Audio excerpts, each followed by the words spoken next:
You won't believe what I stumbled upon the other day. I was scrolling, minding my own business, when I came across something that just broke my brain.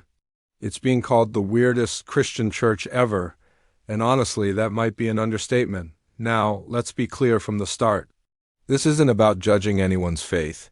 Faith is deeply personal, and what matters is the heart behind it.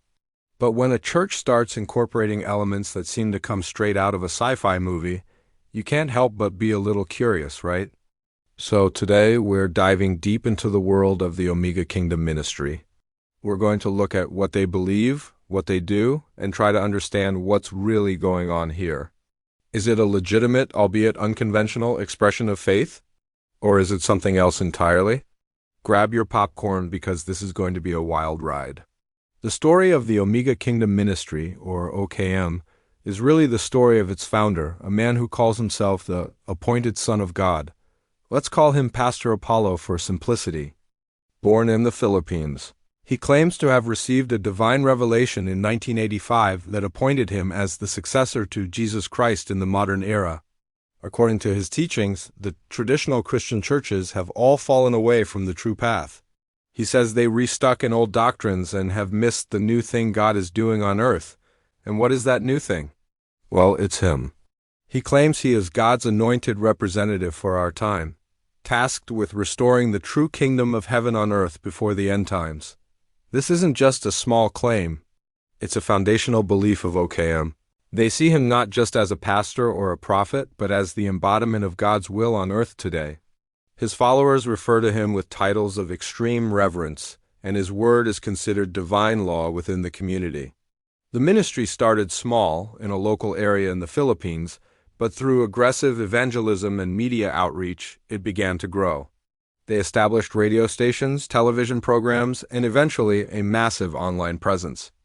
This global reach has allowed them to attract followers from all over the world, creating a dedicated and insular community that revolves entirely around Pastor Apollo and his unique interpretation of Scripture.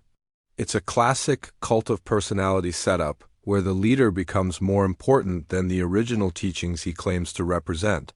So, what do they actually believe? It's a fascinating and complex mix. At its core, OKM uses the Bible, but they interpret it through the lens of Pastor Apollo's new revelations. He teaches that the Old Testament was the era of the Father, the New Testament was the era of the Son, Jesus, and now we are in the era of the appointed Son, which is Him. This concept of progressive revelation is key. It allows him to introduce new doctrines that you won't find in traditional Christianity. For example, one of their central teachings is about kingdom citizenship. By accepting Pastor Apollo as the appointed Son, followers become citizens of the kingdom of heaven on earth. This isn't just a spiritual concept. It comes with tangible responsibilities. Members are expected to give their complete loyalty, time, and, very importantly, their resources to the ministry. This brings us to the financial aspect, which is a huge part of the OKM story. They practice a very strict tithing system. Followers are often encouraged, if not required, to give at least 10% of their income, but it often goes far beyond that. There are numerous accounts from former members who claim they were pressured to sell their properties, businesses, and hand over their life savings to the ministry. The justification? You're not giving to a man. You're giving to God's kingdom on earth.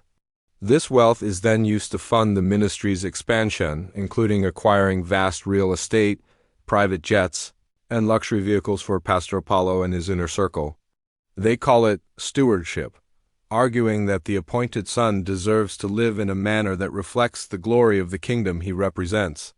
To outsiders, it looks like an incredibly lavish lifestyle funded by the sacrifices of his followers. The services and rallies held by OKM are spectacles in themselves. They're not your typical quiet Sunday morning service. Imagine massive arenas filled with tens of thousands, sometimes hundreds of thousands of people.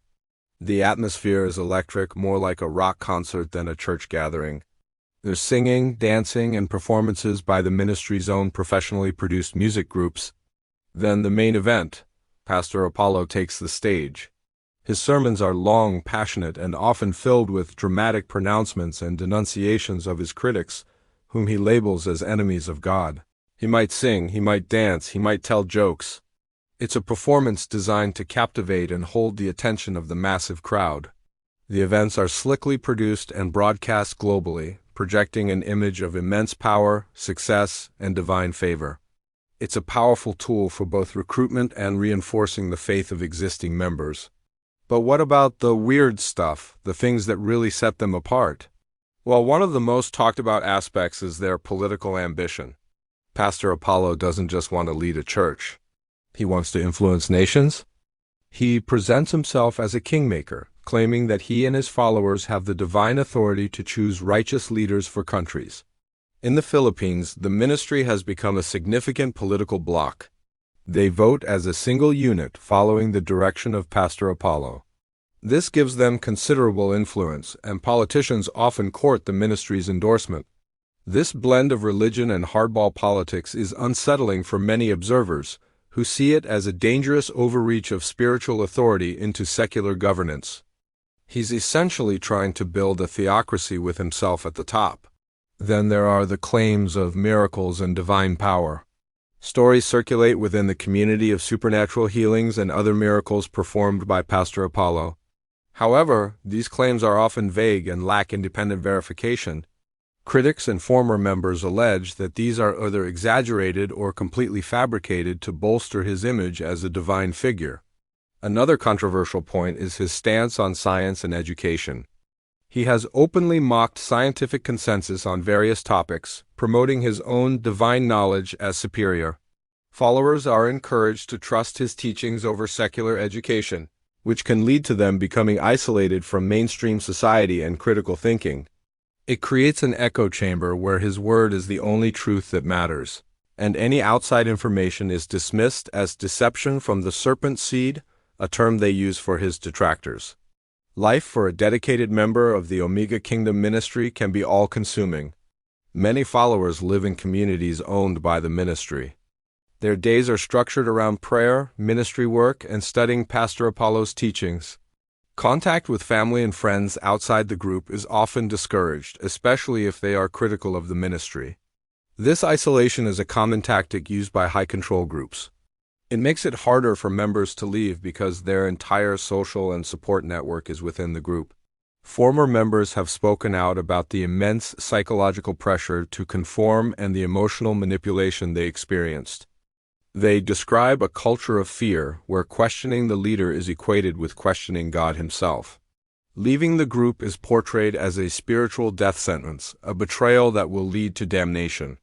The controversy surrounding OKM isn't just about theology or lifestyle. It has also involved serious legal battles.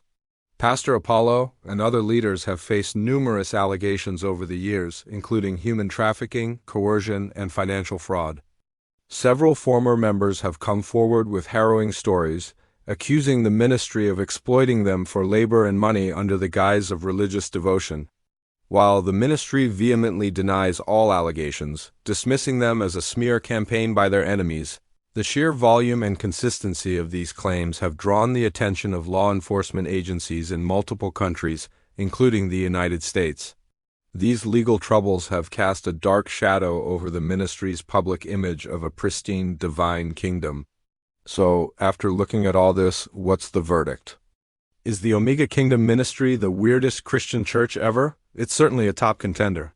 It combines elements of traditional Pentecostalism with a heavy dose of personality worship, political ambition, and extreme financial demands. It creates a high-control environment that isolates its members and centers all authority on one man who claims to be the new Messiah for our time.